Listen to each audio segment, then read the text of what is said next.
خیموں میں آگ لگ گئی، جس کے نتیجے میں 18 فلسطینی شہید ہو گئے جبکہ متعدد زخمی ہو چکے ہیں۔ اسرائیلی طیاروں نے جبالیہ پناہ گزین کیمپ پر بھی بمباری کی ہے، جس کے نتیجے میں متعدد ہلاکتوں کی اطلاعات ہیں، جبکہ اسرائیلی فوج نے بیت الحنون سے بے گھر فلسطینیوں کو بھی انخلاء کا حکم دے دیا۔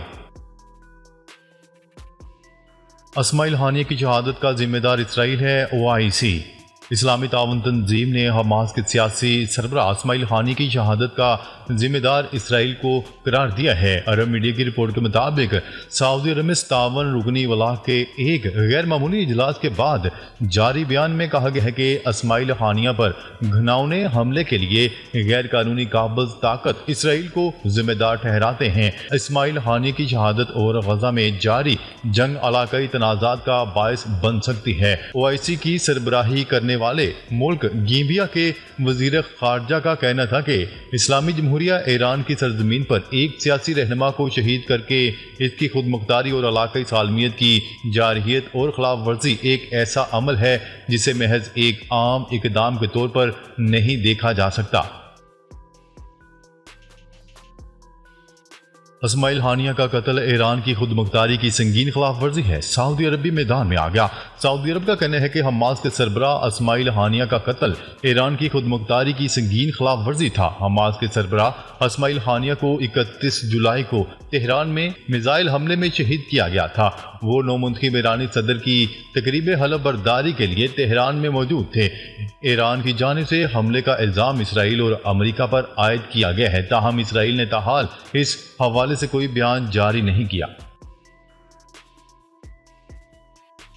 امریکی صدارتی الیکشن انتخابی مہم میں ڈرامائی موڑ، کیملا ہیرس مقبولیت میں آگے۔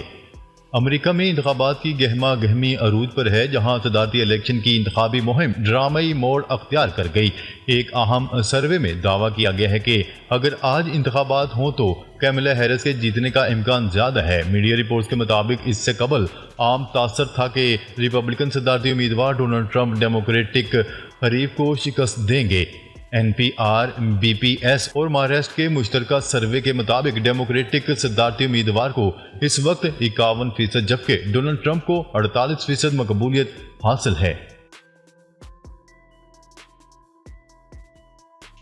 بنگلہ دیش طلبہ تحریک نے چیف جسٹس سمیت ججوں کو بھی استعفے دینے کا الٹیمیٹم دے دیا۔ بنگلہ دیش میں زبردست احتجاج کرنے والی طلبہ تحریک نے چیف جسٹس سمیت تمام فاشسٹ ججوں کو بھی استعفے دینے کا الٹیمیٹم دیا ہے۔ ڈیلی آبزرویٹری کی نیوز رپورٹ کے مطابق بنگلہ دیش میں طلبہ تحریک برائے انسداد امتیازی سلوک نے تمام فاشسٹ ججوں کو استعفیٰ دینے کے لیے آج دن 1 بجے تک کا الٹیمیٹم دے دیا ہے۔ طلبہ تحریک کے کوارڈینیٹر آصف محمود کا کہنا تھا کہ اعلیٰ ترین عدالتوں سمیت تمام عدالتوں کے جج جنہوں نے حسینہ واجد کی فاشسٹ حکومت کا ساتھ دیا اور فاشزم میں ملوث رہے ہیں، وہ رضاکارانہ طور پر 1 بجے تک استعفیٰ دے دیں۔ بنگلہ دیش میں خراب صورتحال کے باعث بھارتی ویزا مراکز غیر معینہ مدت کے لیے بند کر دیے گئے۔ بھارتی میڈیا کے مطابق بھارت نے بنگلہ دیش میں موجود اپنے ہائی کمیشن اور قونصل خانوں سے غیر ضروری عملے اور ان کے اہل خانہ کو نکال لیا ہے۔ بھارتی حکومت کی جانب سے کہا گیا ہے کہ بھارتی سفارتکار بنگلہ دیش میں موجود ہیں اور سفارتی کام جاری ہے۔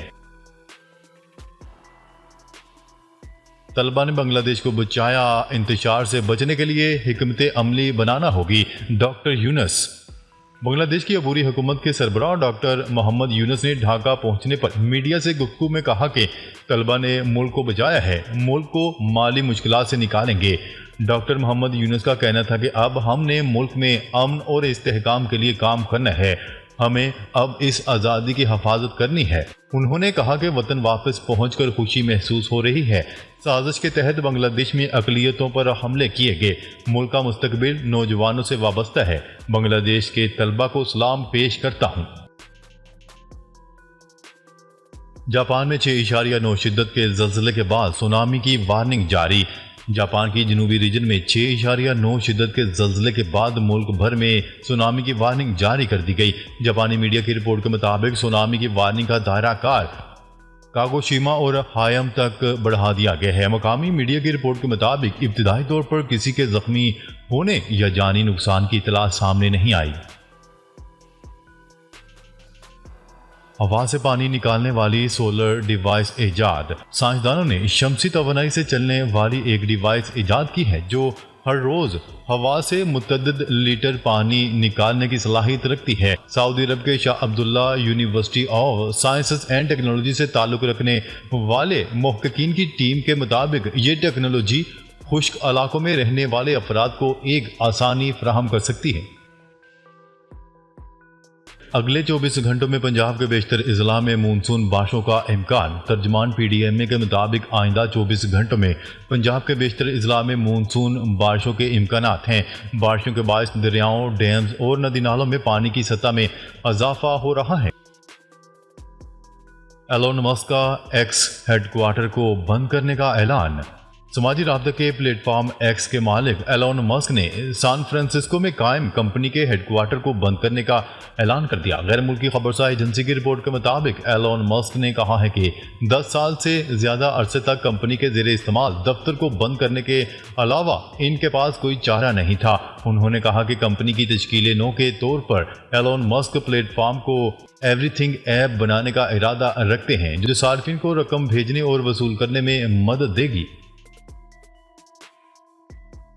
ڈالر کی قیمت میں کمی، اسٹاک مارکیٹ میں استحکام۔ ڈالر کی قیمت میں اتار چڑھاؤ کا سلسلہ جاری ہے۔ تبادلہ مارکیٹ میں قیمت میں کمی ریکارڈ کی گئی۔ دوسری جانب اسٹاک ایکسچینج میں بھی کاروبار مثبت رہا۔ کاروباری ہفتے کے چوتھے روز انٹر بینک میں ڈالر کی قدر میں 4 پیسے کمی ہوئی ہے، جس کے بعد ڈالر 278.69 کا ہو گیا۔ پیرس اولمپک امریکہ سر فہرست۔ فرانس میں جاری پیرس اولمپکس 2024 میں امریکہ 27 گولڈ میڈلز کے ساتھ پوائنٹس ٹیبل پر سر فہرست ہے۔ بھارت اور پاکستان اپنے پہلے گولڈ میڈل کی تلاش میں ہیں۔ پیرس اولمپکس کے 12ویں روز کے اختتام پر مزید 17 گولڈ میڈل کا فیصلہ ہوا، جن میں کئی ممالک نے اپنا پہلا میڈل حاصل کیا۔ پوائنٹس ٹیبل پر اب تک 27 ممالک کا کھاتہ کھل چکا ہے۔ حکومت کے پاس صرف 2 مہینے کا وقت ہے، عمران خان کی پیش گوئی۔ اڈیالہ جیل میں صحافیوں سے گفتگو کرتے ہوئے عمران خان کا کہنا تھا کہ 9 مئی پر صرف انصاف چاہتے ہیں۔ میں صرف اور صرف پاکستان کے لیے بات کرنے کا کہہ رہا ہوں۔ 9 مئی کی CCTV فوٹیج میں PTI والے سامنے لائے جائیں تو معافی مانگوں گا۔ جتنے مقدمات بنانے ہیں بنا لیں، کوئی ڈیل نہیں کروں گا۔ ڈیل وہ کرتا ہے جس نے کوئی جرم کیا ہو۔ ناظرین، اب تک کے لیے اتنا ہی۔ مزید خبریں لے کر بہت جلد آپ کی خدمت میں حاضر ہوں گے۔ تب تک کے لیے اپنا خیال رکھیے گا۔ اللہ نگہبان۔